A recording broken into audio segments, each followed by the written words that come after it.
الحمد لله الذي لم يزل ولا يزال حيا قيوما سميعا بصيرا، والصلاة والسلام على خير خلقه الذي أرسله بالحق شاهدا ومبشرا ونذيرا، وعلى آله وأصحابه الذين نوروا تنويرا.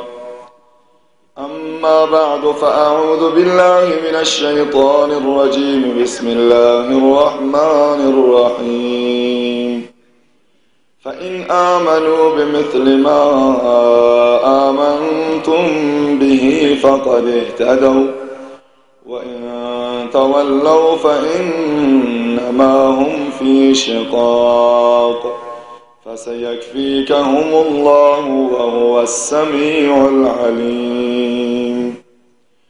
وقال عليه الصلاة والسلام: الله الله في أصحابي لا تتخذوهم من بعدي غرضا، فمن أحبهم فبحبي أحبهم، ومن أبغضهم فببغضي أبغضهم. الحديث.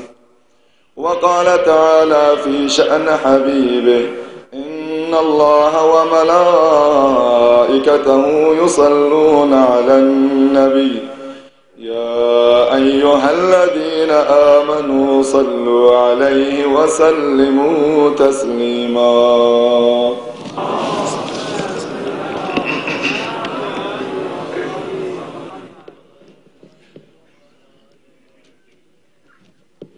یاد ایامی که ما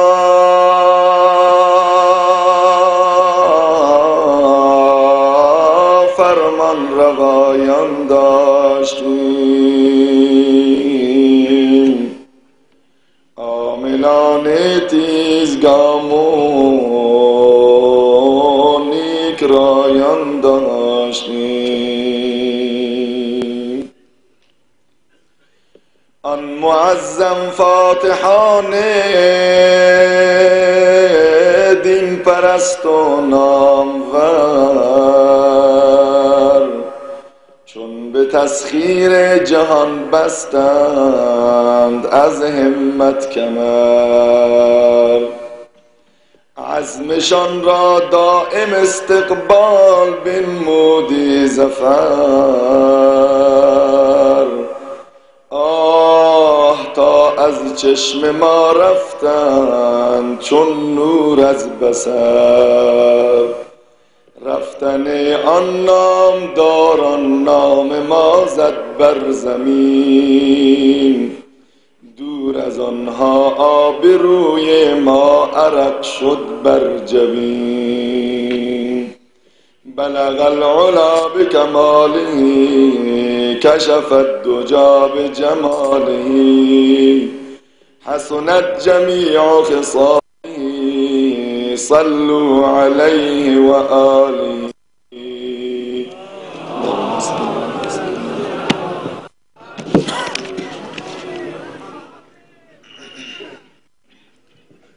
خدای قادر یزدان کریم منان رو متشکر و سپاسگزاریم از اینکه این توفیق رو به همه من و شما برادران و خواهران گرامی و ارجمند عنایت فرمود تا سالی دیگر و باری دیگر در جشن با شکوه ختم بزرگترین کتاب بعد از قرآن که صحیح البخاری در شهر حافظان قرآن، در این مکان بسیار وسیع و بزرگ و نورانی گرد هم جمع بشیم. الله ذوالجلال رو بر این نعمت بسیار بزرگ و عظیم متشکر و سپاسگزاریم. تبریک و تهنیت عرض می کنم این محفل با شکوه فرخنده و نورانی رو خدمت مدیریت محترم حوزه علمیه دارالعلوم زاهدان حضرت شیخ الاسلام مولانا عبدالحمید حفظه الله و همه اساتید، طلاب، علما و به ویژه فارغ التحصیلان امسال و نهایتاً به همه شما بزرگواران و شرکت کنندگان محترم و عرض پوزش به علت این که از ناحیه حنجره مقداری با مشکل مواجهم، چون که چندین شب متوالی است که در خراسان در عروسی‌های اسلامی شرکت نمودیم و در واقع انرژی ما اونجا مصرف شده.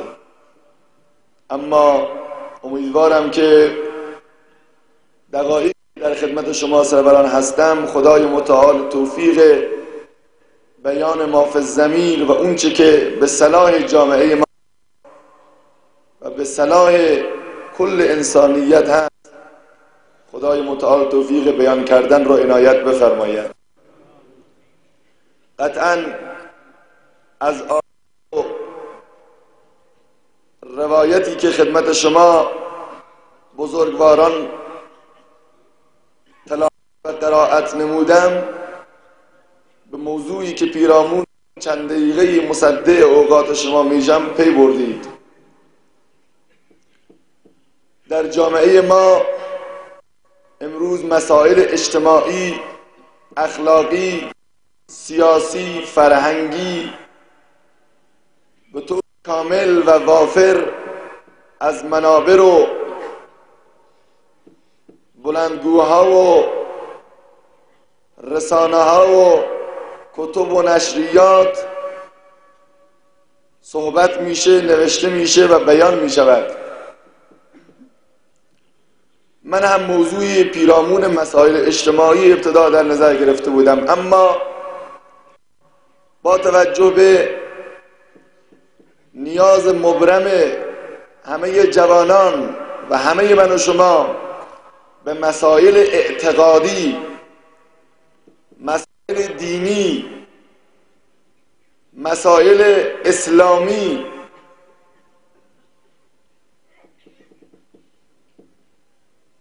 با خود گفتم که خوب است از این فرصت استفاده بکنیم و یکی از بزرگترین مسائل اعتقادی و دغدغه‌های بزرگ جوانان و بسیاری از سوالات لاینحل در اذهان جوانان رو در این مجال و مقال بتونیم رفع کنیم و پاسخ بدیم.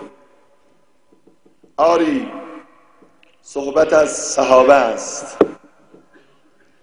صحابه چه جایگاهی در افق تاریخ مسلمانان دارد و وظیفه جوان قرن 21 علما، دانشجویان، فرهنگیان و توده مردم پیرامون اصحاب چیست و چه وظایفی رو باید انجام بدیم تا بتونیم حق این قشر عظیم و این گروه بزرگ را ادا کرده باشیم. اگرچه که در این مقال و در این فرصت شاید نشه به طور تمام و کمال و در همه فرصت ها من میگم نمیشه تمامی فضائل، ویژگی ها، اوصاف و خصلت های بارز اصحاب رسول الله را بیان کرد، اما به قول معروف آب دریا را اگر نتوان کشید هم به قدر تشنگی باید چشید. البته فکر میکنم فرصت کافی در اختیار داریم. گفتیم صحبت از صحابه است. هرگاه واژه زیبای صحابه بر سر زبانها جاری می شود، جانفشانی ها، رشادت ها، دلاور مردی ها و قهرمانی های شیرمردان عرصه تاریخ و شاگردان مکتب نبوی و بزرگترین انسانیت بعد از انبیا در اذهان تداعی می شود. آری صحابه فارغ التحصیلان مدرسه رسول الله صلی الله علیه و سلم، تربیت یافتگان مکتب نبوی و نخستین مخاطبان وحی قرآنی، شاید برای بسیاری این قضیه راحت باشد که صحابه رو همه میشناسیم، با واژه صحابه آشناییم، اما صحابه کیست؟ چه جایگاهی دارند؟ به طور تحت اللفظ اگه بخوام ترجمه بکنیم یا معنی بکنیم، تعریف بکنیم صحابه رو، میگم بله، من لقی النبی صلی الله علیه و سلم، کسی که پیامبر خدا صلی الله علیه و سلم رو ملاقات کرده، با چشمان خودش پیامبر رو مشاهده کرده، به رسول پاک ایمان آورده و در رکاب رسول خدا در میادین بوده و نهایتاً با ایمان از دنیا رفته است. این تعریف صحابه است. اما تعریف کامل این نیست، شرح کامل این نیست. صحابه رو از روزنه دیگر باید مورد مطالعه و بررسی قرار داد. صحابه را از روزنه قرآن باید مورد بررسی قرار داد. به احادیث کاری نداریم، به گفته ها و روایات تاریخی بحثی نداریم. مشکل ما اینجاست که امروز نمیخوایم صحابه را با ترجمه و تفسیر قرآن بشناسیم، در حالی که آیات قرآن کریم در بسیاری از آیات خودش معرفی نموده اصحاب رسول الله و پروانگان شمع نبوت رو. آری صحابون کسانی هستند و بودند که آرم لیاقت مرزی بودن الهی را از مافوق 7 سماوات دریافت کردند. صحابه کسانی بودند که الله ذوالجلال از بالای 7 آسمان در کلام جاودان خودش، نه در یک آیه و 2 آیه، بلکه به کرات و مرات اعلان رضایت میکند. لقد رضی الله عن المؤمنین اذ یبایعونک تحت الشجره رضی الله عنهم و رضوا عنه محمد رسول الله والذین معه اشداء علی الكفار رحماء بینهم اولئک کتب فی قلوبهم الایمان و ایدهم بروح منه. اینا آیات قرآنی است. منهم یتلو علیهم یزکیهم. تمامی این ضمائر، نخستین مخاطبان این آیات وحی صحابه بودند، پروانگان شمع رسول الله بودند. پس جا دارد انسانیت، اقربه های تاریخ لحظه توقف بکنند و این شیر مردان را و این مرزیان رب العالمین را و این مطلوبان خداوند را و این عاشقان و معشوقان رب العزت و الجلال رو از نزدیک مورد تحقیق و تدقیق و تعمیق و بررسی قرار بدهند. شوخی نیست. در حیات اونها الله ذوالجلال میفرماید من از اونها اعلان رضایت میکنم. اینها به چه درجه از کمال رسیده بودند؟ اینها چقدر پله های ترقی و کمال رو طی کرده بودند که خدای متعال از وفاتشون، قبل از رحلتشون، هنوز که در قید حیات بودن، هنوز چندین بهار از عمرشون باقی مانده بود، الله ذوالجلال اعلان رضایت میکند و اونها رو جنتی میخواند. جنات تجری من تحتها الانهار، بهشت برین رو برای اونها مهیا و آماده کرده و اونها را بشارت میدهد. و از این بالاتر و مهمتر، هرگاه در طول اعصار و قرون گروهی پیدا شدند، فرقی پیدا شدند، به اصحاب رسول الله اهانت کردند، ما در آیات کلام وحی داریم که الله ذوالجلال خودشان، نه پیامبر، خودشان وکیل مدافع اصحاب پیامبر قرار گرفتند. و دفاع کردن از اصحاب. و اذا قیل لهم آمنوا کما آمن الناس قالوا انؤمن کما آمن السفهاء. این آیات قرآن نیست؟ زمانی که گفته می شد شما ایمان بیاورید کما آمن الناس. ناس کیه؟ مردم زمان رسول الله کیان؟ صحابه. ایمان بیارید مانند ایمان صحابه. قالوا انؤمن کما آمن السفهاء. ایمان بیاریم همونطور که جهال و نادانان ما ایمان آوردن، نعوذ بالله سفیهان. صحابه رو به سفاهت و نادانی متهم میکنن. بلا فاصله خدای متعال میفرماید الا انهم هم السفهاء. شما خودتون نادانید که به ساحت پاک و مقدس اصحاب رسول الله اهانت میکنید.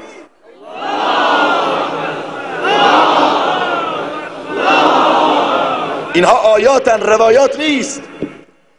و اذا لقوا الذين آمنوا قالوا آمنا و اذا خلوا الى شیاطینهم قالوا انا معكم انما نحن مستهزئون. زمانی که در صفت منافقان هست، منافقین کسانی که دلشون یه جور زبانشون یه جور، زمانی که با صحابه ملاقات میکردن قالوا آمنا، میگفتن ما مؤمنیم، ایمان به خدا و رسول داریم. و اذا خلوا الى شیاطینهم، شیاطین کیه اینجا؟ وقتی میرفتن پیش شیاطینشان، همدستانشان، شیاطین مخالفان صحابه در این آیه تلقی میشود. و اذا خلوا الى شیاطینهم قالوا انا معكم، ما با شماییم، انما نحن مستهزئون، ما داریم اینها رو مسخره میکنیم، ما به صحابه داریم استهزا میکنیم، ما اونها رو مورد تمسخر قرار میدیم. حالا گوش بده خدا چی میگه، الله یستهزئ بهم و یمدهم فی طغیانهم یعمهون. ای پس فطرت ها و نادان ها، شما به اصحاب پیغمبر من مسخره میکنید و استهزا میکنید. خدای متعال میفرماید من نه تا از امروز بلکه تا قیام قیامت قسم یاد میکنم که جواب مسخره شما را چنان تو دهنی بزنم که مهر ذلت و بدبختی برای همیشه در پیشانی شما حک بشه.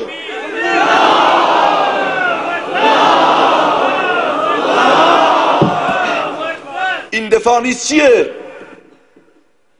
این حمایت قطعی قرآن از صحابه نیست چیست؟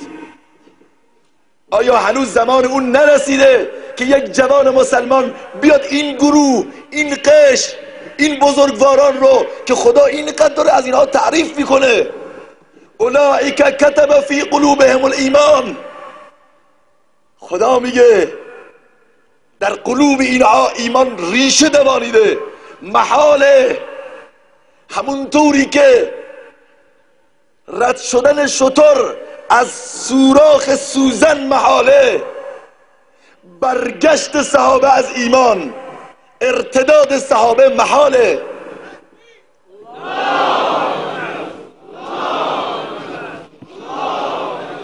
و به جایی میرسد، بریم بالاتر، رضایت، دفاع و آیه‌ای که قرائت کردم، به جایی میرسد که الله عزوجلال ایمان صحابه رو معیار و ملاک پذیرش و عدم پذیرش ایمان مسلمین قرار میدهد. فإن آمنوا بمثل ما آمنتم به فقد اهتدوا. بس دیگه ای صحابه، ای یاران رسول الله، اگر مردمی که الان در عصر و قرن پیامبر قرار دارند و چه مردمی که در آینده میاد، چه مردمی که 1400 سال بعد میاد و چه مردمی که در عید قیامت میان، ایمان بیارن به مثل ما آمنتم به مانند این ایمانی که شما آوردی، فقد اهتدوا، به تحقیق هدایت شدن، پله‌های ترقی و کمال رو طی کردن. یعنی تا زمانی ایمان مردم مورد قبول خداست که از صحابه رسول الله تخطی نکنند. فإن تولوا، اگر یه ذره تخطی بکنن، پشت بکنن، پیروی صحابه رو نکنن، فانما هم فی شقاق، در ورطه بدبختی و هلاکت و سختی قرار گرفتن. بسیار مهمه. ایمان صحابه معیار پذیرش ایمان من و توست. تطبیق بده ببین چه کار داری میکنی. ایمان من و تو با ایمان صحابه آیا همخوانی داره، همسنگی داره، همسنخی هستن؟ اگر هست خوشا به حالت، اگر نیست بلا فاصله به پی معالجه و درمان باش، چون که ورطه شقاق جلوی رویته. اینها آیات کلام وحی است. میره بالاتر، گوش بده. اینها صبح جمعه است. صبح جمعه با شما و با اصحاب رسول الله صلی الله علیه و سلم. صلوات نهاد بفرمایید.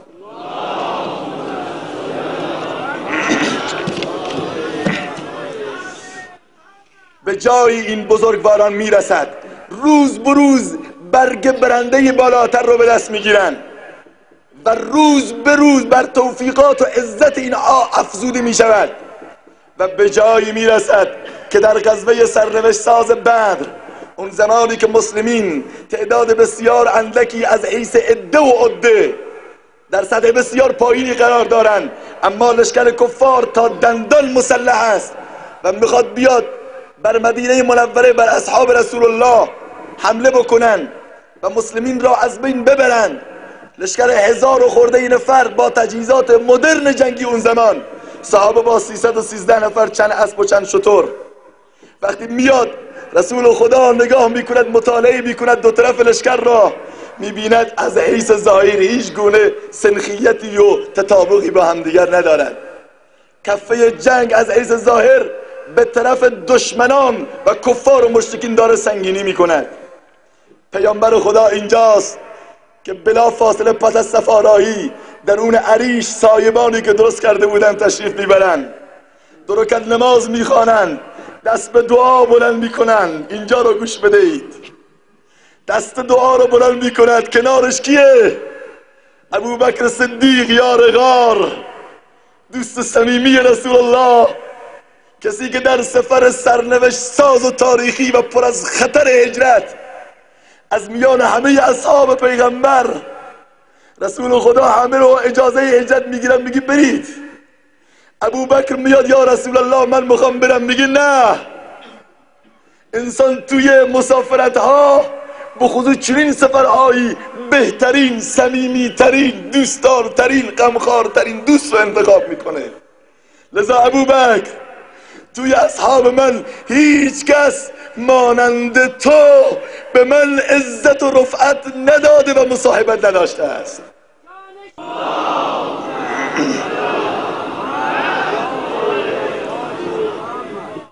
و پیامبر در این سفر به قول اقبال لاهوری میفرماید: من شبی صدیق را دیدم به خواب، گل ز خاک راه او چیدم به خواب، آن امن الناس بر مولای ما. که پیامبر فرموده امن الناس فی مالی و صحبت ابی بکر، آن امن الناس بر مولای ما، آن کلیم طلعت سینای ما، همت او کشت ملت را چو ابر، ثانی اسلام و غار و بدر و قبر.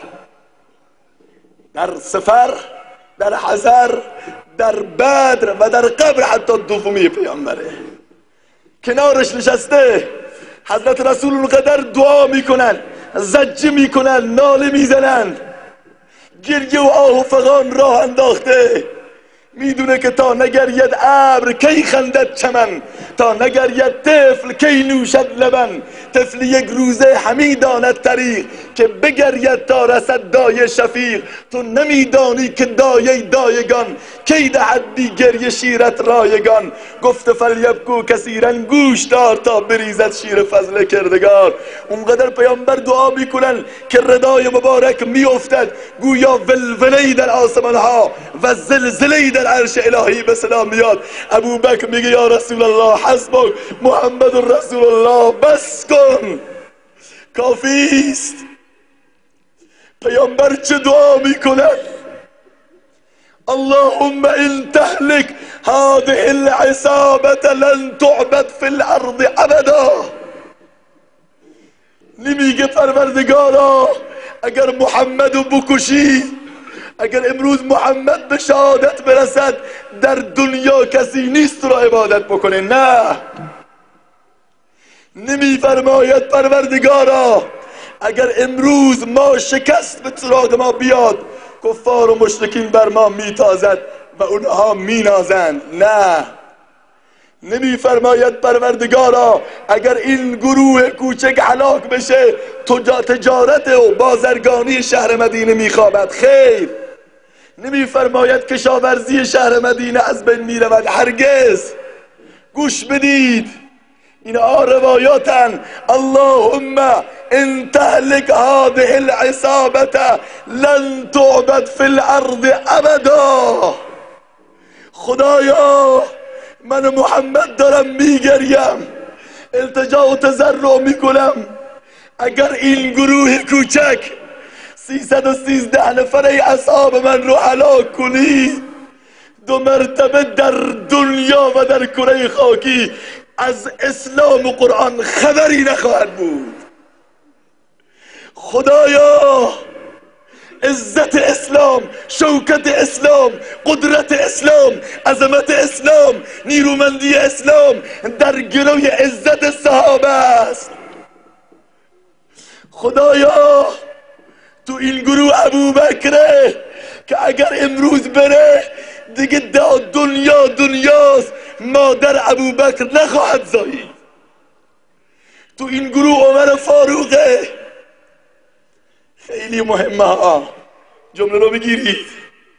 اللهم ان تهلك هذه العصابه لن تعبد في الارض ابدا.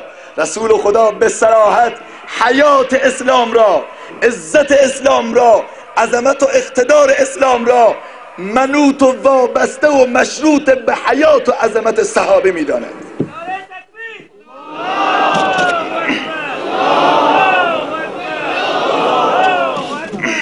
این خیلی مهمه و من این عقیده شخصی خودمه، اعتقادم بر اینه که اونقدر که مردم قرن 21 و همه مسلمین در طول اعصار و قرون مدیون و مرعون رسول خدا هستند، اگر بیشتر مدیون اصحاب پیغمبر نباشن کمتر نخواهند بود. اگر بیشتر از خود شخص پیغمبر مرعون و مدیون ایشون نباشن، صحابه نباشن، کمتر نیست. آخر اگر پیامبر خودش تنها و تک و تنها می بود میتونست همه موانع رو در نورده؟ اگر میتونست اینجا این دعا رو نمیکرد، میگفت خدایا منو نکش، منو به هلاکت نرسون که اگر محمد رفت زندگی بشریتم میره. نه، میگه خدایا این صحابه رو زنده نگه دار که عزت اسلام رو اینها احیا بکنن. عمر رو زنده نگه دار که فردا میخواهد ایران را زمینه قلمروی اسلام و مسلمانان بکند.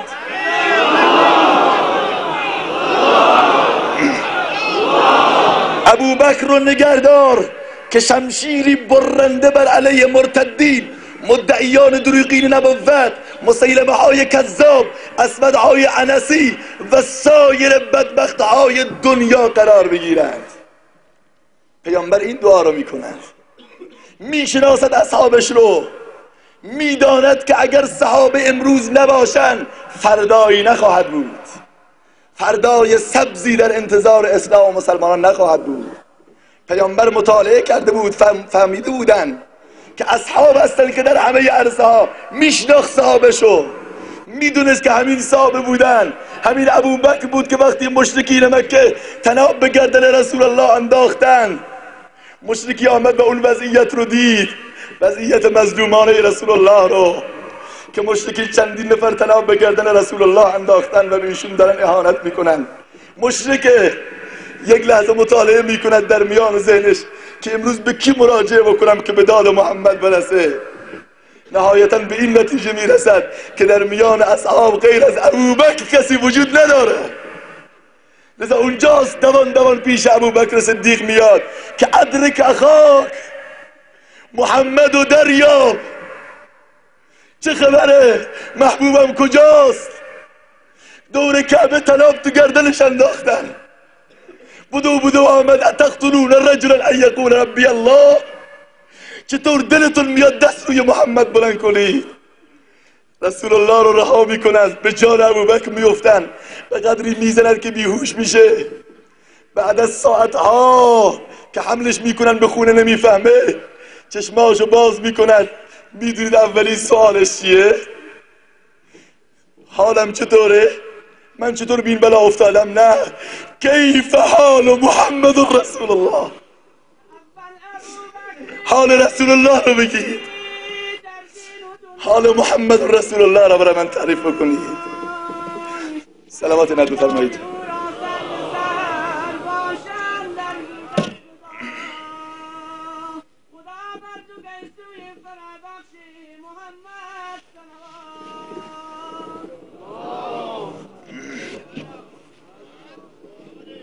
بله، اینها رو میشناخت رسول خدا، اینها رو دیده بود، میفهمید که همین صحابه زمانی که پای چوبه دار رفتن اعدام، امثال خبیب ابن عدی، اونجا میگه بگو به جای من محمد باشه آزادت میکنیم، به جوانیت، به رفاه و آسایشت، به زندگیت، به همه چیزت میرسی.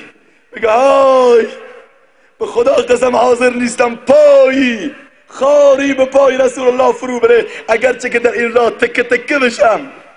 عضوش و اعضاشو دارن میبرن. این بلبل مکتب رسول الله داره ترانه عشق میسراید. فلست ابالی حین اقتل مسلما على ای جنب کان فی الله مسرعی و ذلك فی ذات الاله و ان یشاء یبارک فی اوصال شلو ممزعی.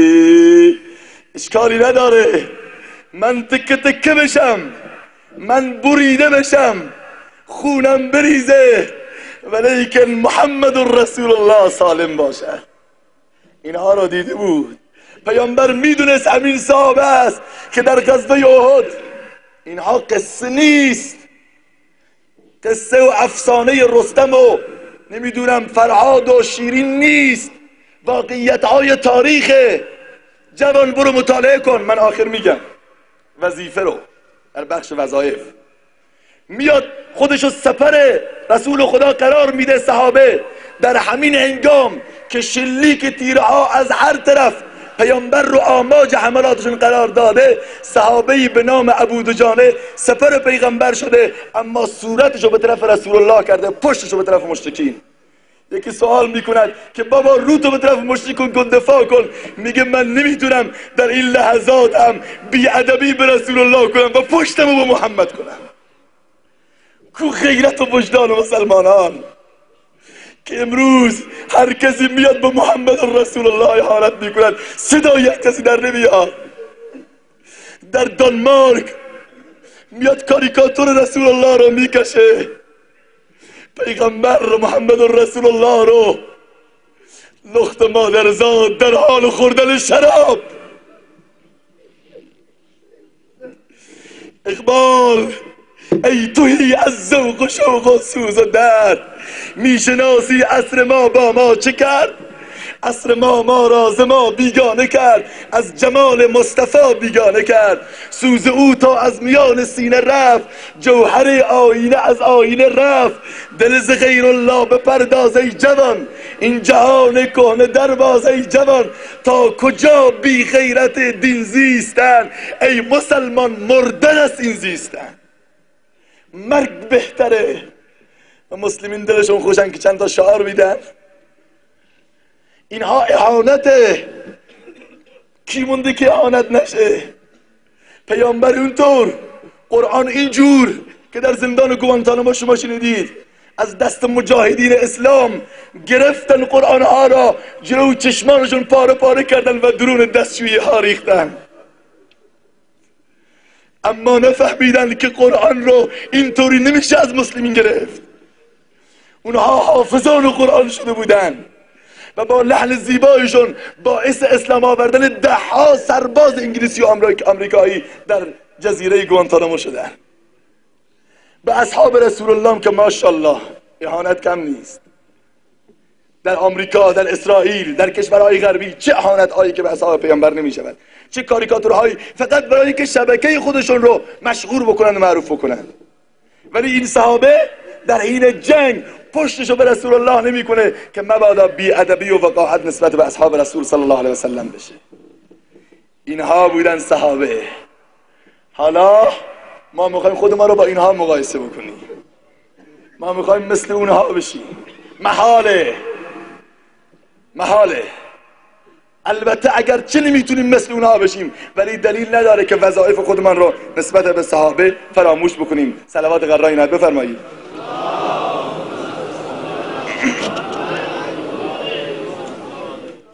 خب وظیفه یک جوان قرن 21 در مورد صحابه چیه؟ اولین وظیفه من و تو از گردنمون ادا، هر چی میخواد بشه. اولین وظیفه یک جوان مسلمان شناخت عمیق و وسیق و تنگاتنگ با زندگی و سیرت و هویت اصحاب رسول الله صلی الله علیه وسلم. بیایم بشناسیم صحابه رو. و این امروز متاسفانه نیست. تو قشر تحصیل کرده که اصلا بی سوادا که صحابه رو نمیشناسن. به 4 دلیل مهم امروز اصحاب رسول الله در میان مردم ما غریب و بیگانن. اولی عدم مطالعه و آشنایی با سیرت صحابه. اصلا کسی دنبال سیرت صحابه نیست. به جایی که سیرت صحابه رو بدن، چرا داستانهای موش و گربه دست بچه‌هامون نباشه؟ چرا داستانهای رستم زال و عرض شود خدمت شما شهریار و فرهاد و شیرین و کیک نباشه؟ چرا شعرهای مزخرف و عرض شود بی دینی و این مسائل در دست بچه‌هامون نباشه؟ و متاسفانه از طرفی به نظر من نویسندگان هم در این عرصه کوتاهی کردن. البته به جای خوبی رسیدن، خیلی تعریف شده، ولی که من فکر میکنم در جامعه اهل سنت هنوز ما نیاز مبرمی داریم. علما، اندیشمندان اسلامی، نویسندگان اهل قلم، بیایید از قلمتون استفاده بکنید. اگر اون بزرگواران با خونشان از رسول خدا دفاع کردن، من و شما هم با قلممان و با زبانمان بتونیم از اصحاب رسول الله دفاع بکنیم.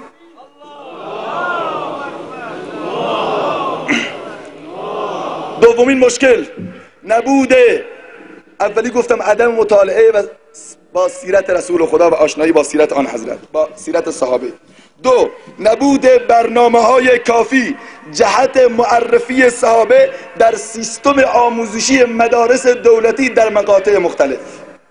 این واقعیته که سیستم آموزشی ما طوری طراحی شده که از اصحاب رسول الله اولا نیست، اگر باشه بسیار اندک.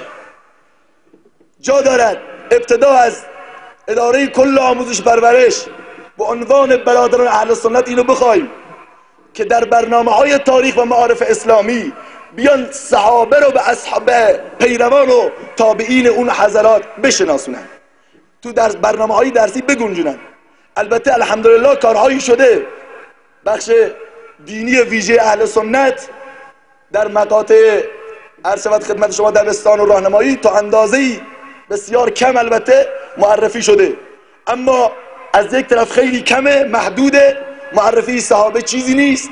و از طرفی دیگر متاسفانه در بسیاری از مناطق اهل سنت با توجه به این که این بالاخره آموزش پرورش تأیید کرده، تصویب شده و باید به دانش آموزان اهل سنت تدریس بشه، در بسیاری از مناطق دینی ویژه اهل سنت تدریس نمیشه اصلا. برید سوال بکنید. قانون بی قانونی نیست. قانون اینه که اگر یک جای یک دانش آموز سنی باشه باید دینی ویژه اهل سنت تدریس بشه.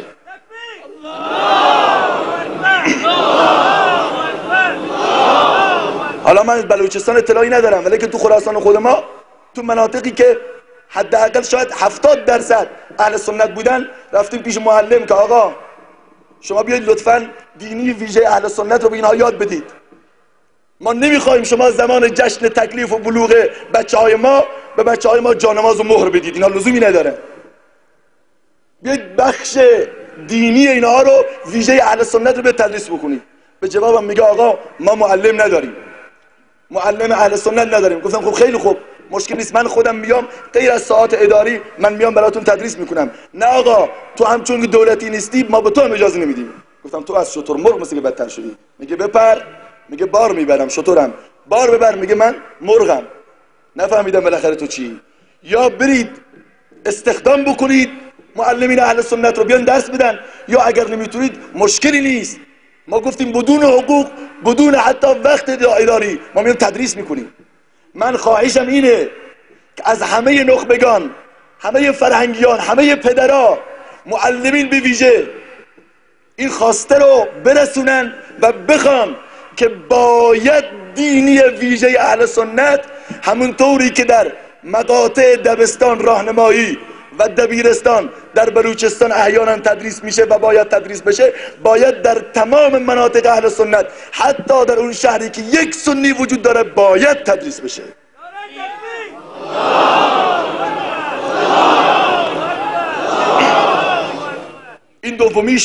این دومین مشکل برای عدم شناخت صحابه.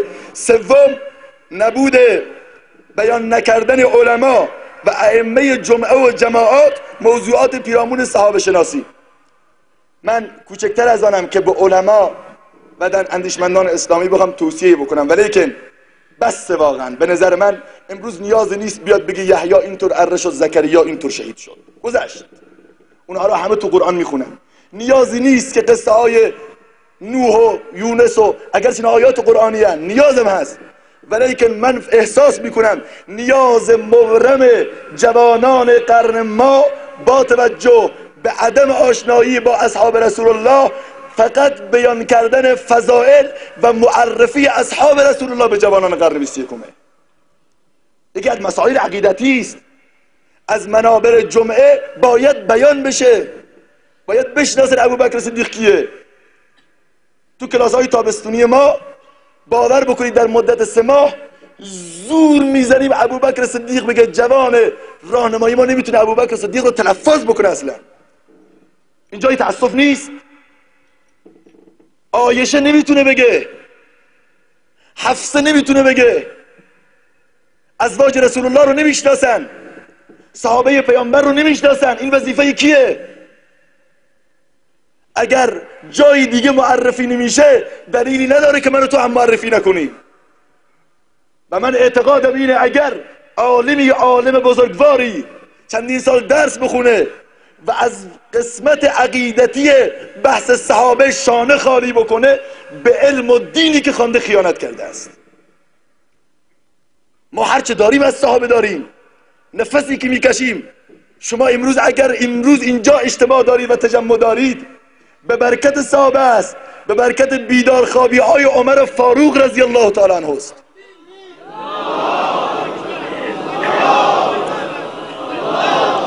و چهارمین مشکل عدم تفسیر آیات قرآنی، آیاتی که پیرامون صحابه داره نازل میشه و نازل شده. علما، مفسرین، کسانی کلاس های قرآن باید را بیفته، کلاس های تحقیقی را بندازیم. همه ما به خصوص در شهرهای کلان جلسات با دانشجویان، دانشگاهیان، فرهنگیان، جلسات تحقیق پیرامون صحابه شناسی. این همه در مورد حافظ و اقبال و سعدی و فردوسی و بقیه مسائل تحقیق میشه، خوبم هست. چرا اینهایی که اون سعدی که از صحابه داره تعریف میکنه و دین خودش رو مدیون صحابه است چرا تعریف نمیشه؟ بیاد آیات قرآن ترجمه و تفسیر بشه، حقایق بیان بشه و جوانها بدانند، با صحابه آشنا بشن. این اولین وظیفه شناخت ما مسلمانان با صحابه، ارتباط تنگاتنگ با سیرت صحابه، این اولیش. 2، محبت، مودت و عشق بیش از حد نسبت به اصحاب رسول الله صلی الله علیه وسلم. ما باید صحابه رو دوست داشته باشیم و واقعا از نشانه ایمان یک مسلمان محبت و عشق فوق‌العاده او نسبت به اصحاب رسول الله صلی الله علیه وسلم است. نباید دوست داشته باشیم، نباید اون عمر فاروق رو دوست داشته باشیم که شبها وقتی که لشکر مسلمین در ایران داشتن می جنگیدن، به خدا قسم شبها خواب به چشماش نمی آمد، به ورودیای شهر مدینه بیرون می آمد، چشم به صحرای شبه جزیره عربستان دوخته بود که کی سفیر مسلمانان میاد و از ایران و فتح ایران برام خبری می آورد. خواب به چشمانش نمی آمد. به تن در خدمت خلقم، به جان در خدمت جانان. همین یک نکته آموختم ز فاروق سپهسالار. گریه میکرد. عمر فاروق گریه میکرد. میگفت چرا گریه میکنی؟ خدا همه چیز بهت داده. میگه میترسم گوسفند یک مسلمان در سرزمین ایران و عراق زمینش ناهموار باشه، گوسفندش به زمین بخوره و آسیب ببینه و خدای متعال روز قیامت یقه عمر رو بگیره.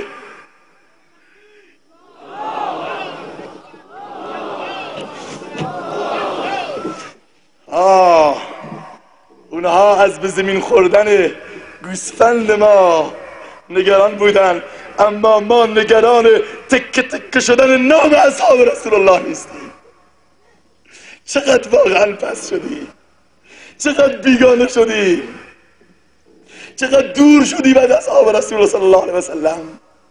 اونهایی که خواب خودشون فدای ما کردن، همه چیزشون رو به پای ما ریختن، هست و نیست، زندگی و آسایش و رفاه، زن و بچه. وگرنه این همه اصحاب رسول الله توی این دنیا بخشن دورشون برای چی آمده بودن؟ برای کسب مال؟ نه. برای کسب جا؟ خیر، هرگز. همه چیز داشتن اونجا. عمر فاروق برای چی میاد فلسطین، شام، بیت المقدس؟ برای چی میاد؟ چی داره؟ وقتی که فلسطین رو فتح میکنه چه کار میکنه؟ حکم اعدام میده؟ نه. حکومت نظامی برقرار میکنه؟ خیر. انتقام میگیره؟ هرگز. حضرت عمر فاروق اینجاست که دستور میدهد که مؤذن رسول خدا رو بگید که بر فراز منابر بیت المقدس برای اولین بار کلمه زیبای الله اکبر رو ترین انداز کنن. همین که مؤذن اذان میگه به اشهد ان محمد رسول الله که میرسد، ناگهان جیغی از وسط مجلس بلند میشود. صحابه نگران میشن کیه؟ میبینن عمر فاروق بیهوش شده بر روی زمین افتاده است. در عالم معنویت روحانی ارتباط قرار کرد با رسول الله که یا رسول الله کاش می بودی و امروز سطوت و غیرت اصحاب خودت را می دیدی که چگونه اصحابت بدون خونریزی آمدن فلسطین رو فتح کردن. و امروز اگر ما ارتباط برقرار کنیم با پیغمبر چی داریم میگیم؟ یا رسول الله کاش می بودی امروز جوانان بیدین و معتاد امت خودت را می دیدی. کاش می بودی و می دیدی که در فلسطین اون همه اهانت که با مسلمان ها میشه، در عراق این همه اهانت میشه، به رسول الله این همه اهانت میشه. حرفی غیر از این وجود نداره. اینها برای چی بود؟ برای این که من و تو احیا بشیم، برای اینکه جوان ایرانی مسلمان بشه. و ما گفتم همینطوری که این جمع ما را، اجتماع ما را، همه مسلمانان ایرانی، همه مسلمانان دنیا اگر امروز نماز میخونن از منابر لا اله الا الله میگن مرهون احسانات عمر فاروق، عثمان غنی، علی مرتضی و اصحاب رسول صلی الله علیه و سلم است. این مسئله دوم، محبت بیش از حد با اصحاب. 3 فقط محبت کافی است؟ شناخت و محبت کافی است؟ نه، پیروی از اصحاب رسول صلی الله علیه و سلم هست. تعصی الاله و انت تظهر حبه لعمرك هذا في الفعال بديع لو كان حبك صادقا لاطعته ان المحب لمن يحب مطيع. البته این در مورد خداست. میگه ادعای محبت خدا رو میکنی با اون خلاف میورزی. ادعای محبت خیلی آسونه، ولیکن باید اصحاب رسول صلی الله علیه و سلم را باید با اونا محبت بکنیم و پیروی بکنیم. یعنی دلیل صدق محبت من و شما پیروی است در همه عرصه ها، در عرصه سیاست، در عرصه اجتماعی، در عرصه های اقتصادی و فرهنگی، در عرصه های دینی و عبادی. باید قدوه ما اصحاب رسول الله صلی الله علیه و سلم باشه. خیلی مهمه. ببینیم اون صحابه چه کار میکردن؟ آیا فقط 5 وقت نماز میخوندن؟ نه، اونها همه عمرشون رو به عبادت خدا صرف کرده بودن. اگر یه روز میرفتن به مغازه، خدای متعال آیه نازل میکرد ولا تلقوا بایدیکم الی التهلکه، خودتون رو با دستانتون به ورطه هلاک نندازید. حالا اسم ما هم اصحاب رسول الله است، لیکن دل نمیشه موقع نماز مغازه رو ببندیم، میگیم ورشکست میکنیم. اصحاب رسول الله حاضر بودن برای دین بمیرن، ولی امروز ما داریم از دین فرار میکنیم. اون جایی که دو تا پسر بچه به نام معاذ و معوذ در غزوه بدر دو تا بچه بودن، به حضرت عبدالرحمن بن عوف میگه که یا عم عرفنی ابوجهل، عمو ابوجهل بهم نشون بده. میگه اول من احساس حقارت کردم که پیغمبر میان دو تا پسر بچه منو قرار داده. گفتم ماذا تفعل به یا بنی، پسرم با ابوجهل چی کار داری؟ میخوای چی کار؟ گفت سمعت عنه یسب رسول الله. میغرد، میبالد، میازد. میگه من شنیدم که اون به ساعت پاک و مقدس رسول الله اهانت میکند. به خدا قسم اگر ابوجهل رو ببینم یا او را به درک واصل میکنم یا خودم جلوی قدم های ابوجهل گل پرپر شده محمد رسول الله میشم. میگه احساس غرور کردم. جلوتر رفتم دیدم برادرش همینطور مسابقه گذاشته بودن. رقابت تو جهیزیه سنگین نه، رقابت توی ماشین‌های مدل بالا خیر، رقابت تو ژست و پوشیدن لباس نه، توی فرهنگ غرب خیر، در قسمت خواهران برای حجاب، برای بی‌حجابی، برای آرایش‌های غلیظ نه، برای رسیدن به بهشت برین خدا، برای رسیدن به خدا. همین که میگه چشمم به ابوجهل افتاد گفتم هذا ابوجهل هذا صاحبکم. ابوجهل اینه، فرعون امت اینه که روی شطورش فطارا مثل الثقلین، مثل دو تا عقاب پریدن، دو تا پسر بچه و شمشیر اسلام را بر گردن فرعون امت و برای همیشه او را به درک اسفل وارد کردن.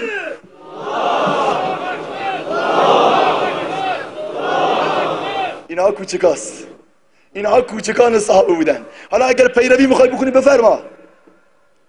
یکی از برادران تبلیغی صحبت میکرد، کارگزاری میداد، میگفت از فرانسه یا آفریقای جنوبی، دقیقاً یادم نیست، میگفتن که ما رفتیم اونجا، بعد دیدیم یک معلم مسلمانه، باهاش برخورد کردیم و بالاخره اکرامش کردیم. گفتم چطور تو اینجا مسلمان شدی؟ گفت بله من استاد بودم، استاد کلاس دبستان. بعد روزی از بچه‌ها پرسیدم که بچه‌ها میخواد چه کاره بشید؟ یک گفت من میخوام معلم بشم، یک گفت من مهندس میخوام بشم، یک گفت من میخوام پزشک بشم، هر کدوم یک چیزی. یه بچه کوچولو بود، گفتم تو میخوای چی بشی؟ گفت من میخوام صحابه بشم. گفتم صحابه دیگه کیه؟ صحابه چیه؟ علم پزشکی است، مهندسی است، تخصصه؟ گفت نمیدونم، فقط بابام تو خونه از صحابه خیلی تعریف میکنه، من دوست دارم صحابه بشم. گفت بابا تو فردا بگو بیاد مدرسه. بابا فردا آمد گفت این صحابه کیه؟ که بچه در سن 6-7 سالگی دوست داره صحابه بشه. گفت صحابه فضایل اعمال رو باز کرد، حکایات صحابه رو بخوندن، قطرات اشک میبارید مثل ابر بهاری. 2-3 تا قصه و داستان رو خوند، آیات قرآن رو تفسیر کرد. پزشک، معلم، گفت اشهد ان لا اله الا الله و اشهد ان محمد رسول الله. اسم منم صحابه است. تو فرانسه، ولی امروز نه معلم ما و نه دانش آموز ما نمیشناسه کیه. پیروی از اصحاب رسول الله در همه شون. این سومی، وقتم خیلی گذشته فکر میکنم حضرات علما هستن. و چهارمین وظیفه و آخرین وظیفه عدم اعتراض، انتقاد، بدگویی و اهانت به اصحاب رسول الله صلی الله علیه وسلم است. این وظیفه ماست. صحابه ای که خدا میگه من از اونها راضیم، صحابه ای که قرآن عظیم الشأن اعلان رضایت میکنه، خدا آفریننده اونا میگه آقا اینا بهشتیان.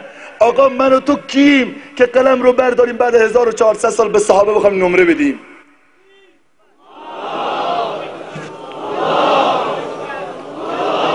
این وقاحت نیست؟ این گستاخی نیست؟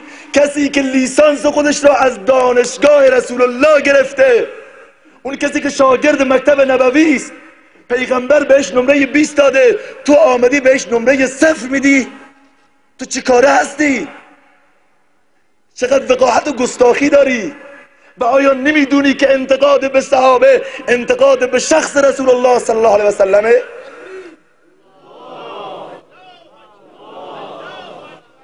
اگر امروز یک استاد دانشگاهی 90% اصلا 50% دانش آموزانش رفوزه و یا مردود بشن، قطعا نقص رو توی استاد میبینن، استاد رو زیر سوال میبرن. آیا ما فکر نکردیم که به صحابه اگر انتقاد بکنیم این انتقاد و اهانت به شخص رسول الله صلی الله علیه و سلم هست؟ آیا روایت بسیار بزرگی که امام محمد باقر در کتاب فصول الامامیه آورده که ایشون به گروهی گذر کردن که در مورد ابوبکر و عمر و عثمان رضی الله عنهم داشتن صحبت میکردن، اظهار نظر میکردن، انتقاد میکردن. حضرت امام محمد باقر ناراحت شد، گفت بیا جلو. گفت چیه؟ گفت شما از گروه مهاجرین هستید که خدای متعال میفرماید الذین اخرجوا من دیارهم و عودوا فی سبیلی. شما مهاجرین هستید که خدا میفرماید اونها زندگیشون رو، هست و نیستشون رو فدا کردن و در راه من اخراج شدن و مهاجر شدن. گفتن نه.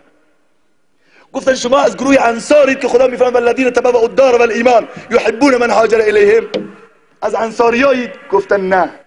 گفتن خودتون اعتراف کردید که از دو گروه اول نیستید، ولی من به شما میگم که شما از گروه سوم هم نیستید که خدای متعال میفرماید والذین یقولون ربنا اغفر لنا والاخواننا الذین سبقونا بالایمان ولا تجعل فی قلوبنا غلا للذین آمنوا.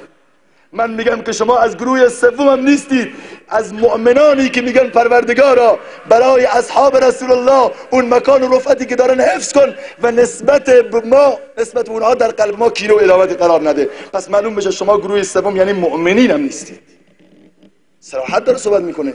شما مهاجر نیستید، انصار نیستید به قول خود شما. من امام محمد باقر میگم اصلا شما مؤمن هم نیستید. حق نداریم. مشاجرات بین اصحاب بوده، بین حضرت علی حضرت معاویه، بین حضرت علی طلحه و زبیر. به قول حضرت امام حسن بصری است غالبا میفرماید الله ذوالجلال دست ما رو از آلوده کردن به خون اونها نگه داشته، من و شما زبان خودمون رو حفاظت بکنیم. خدا میگه اشداء علی الکفار رحماء بینهم. اینها در مقابل کفار خیلی سخت بودن، بین خودشون مهربان بودن. حالا ایجاد اختلاف و دشمنی و عداوت، قائل بودن به عداوت صحابه، توهین و خط بطلان کشیدن بر بسیاری از آیات قرآن است. اگر جریان بوده میان اصحاب، جریانات اجتهادی بوده، همدیگر رو دوست داشتن. وقتی میاد به حضرت علی میگن قاتل حضرت زبیر، حضرت زبیر در مقابل حضرت علی بود، میگن من کشتم ابن صفیه را، گفت ابشرک بالنار، کلام حضرت علی است، من تو را به جهنم بشارت میدم، چون که پیغمبر فرموده بشر قاتل ابن صفیه بالنار، کسی که زبیر رو بکشه جاش جهنمه. اینها با هم دشمنی داشتن؟ هرگز.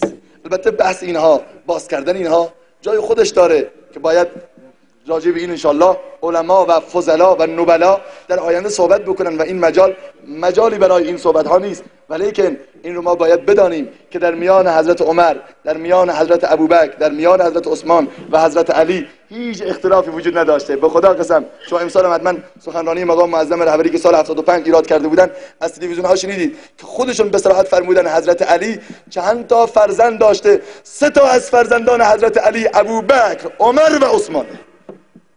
پس معلوم میشه کسی که اسم بچه‌هاشو اینها میگذارن بین اینها کوچکترین مشکلی نبوده. انشالله که جوانها این تلیعه‌ای باشه، مقدمه‌ای باشه، زمینه‌ای باشه برای تحقیق. شما را به خدا قسم از امروز به بعد برید با زندگی جدید و با نگرشی جدید و تحقیق جدید اصحاب پیامبر را مورد تحقیق و تدقیق و مطالعه و بررسی قرار بدید و از نزدیک با زندگی بزرگواران آشنا بشید. من خیلی خوشحال شدم و از محضر علمای بزرگوار به ویژه استاد بزرگوارم حضرت شیخ الاسلام مولانا عبدالحمید و همه اساتید معذرت و پوزش می‌طلبم که در محضر این بزرگواران واقعا گستاخی صحبت کردن و بالاخره این فرصتی بود که خدای متعال توفیق داد بتونیم از نزدیک شما مردم مؤمن رو دیدار بکنیم. الحمدلله رب العالمین والعاقبة للمتقین والصلاة والسلام على خیر خلق محمد وعلى آله وصحبه اجمعین.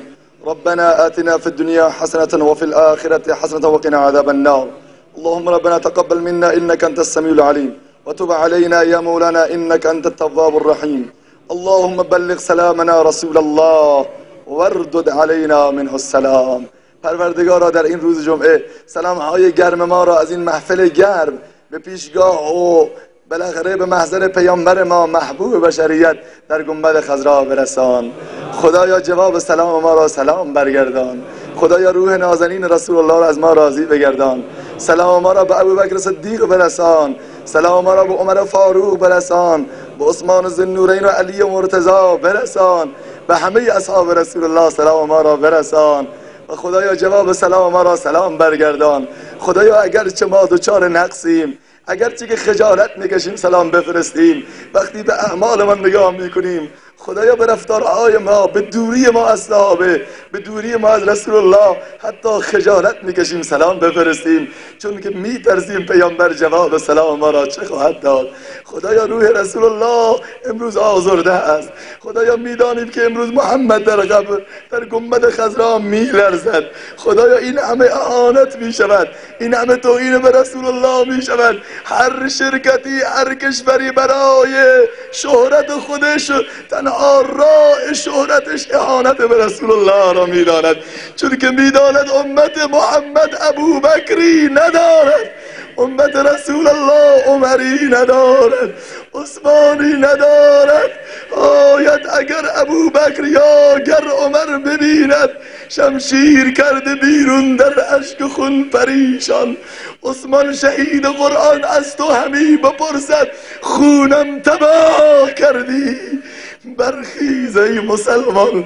پروردگارا خدایا تو خودت حامی رسول الله باش، تو خودت دفاع بفرما. پروردگارا امت ضعیف شده، امت بیکس شده، امت غریب شده یا رسول، یا الله.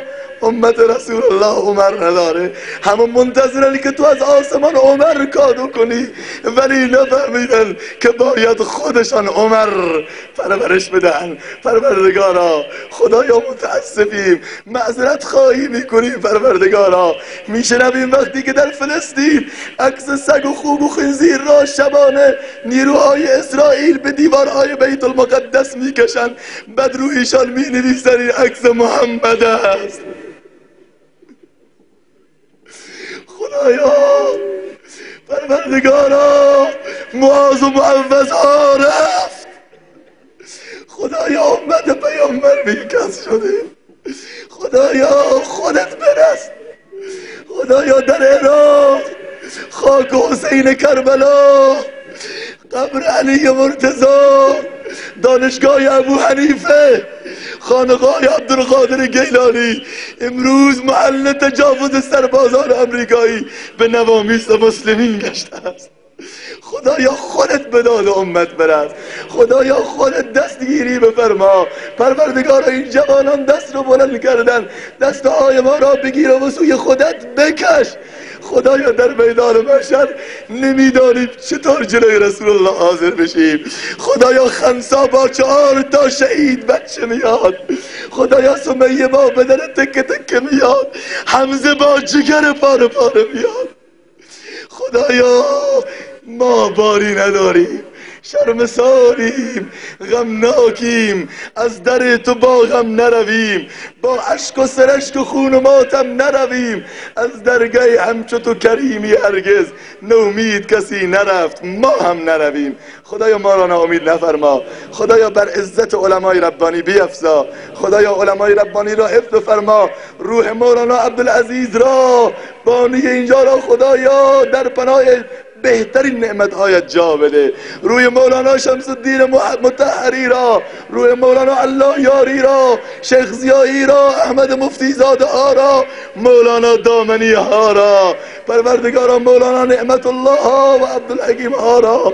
خدایا پروردگارا روح بزرگ مولانا محمد عمر را در پناه بهترین نعمت‌هایت جا بده. خدایا میزبانی بفرما. خدایا ما را از تابعین بزرگواران قرار بده. خدایا چنانگه سرانجام کار پروردگار حضرت شیخ الاسلام را برای ما حفظ فرما. همه علمای ربانی را حفظ فرما. و صلی الله وسلم علی خیر خلق محمد و علی آله و اجمعین. آمین آمین برحمتک یا ارحم الراحمین.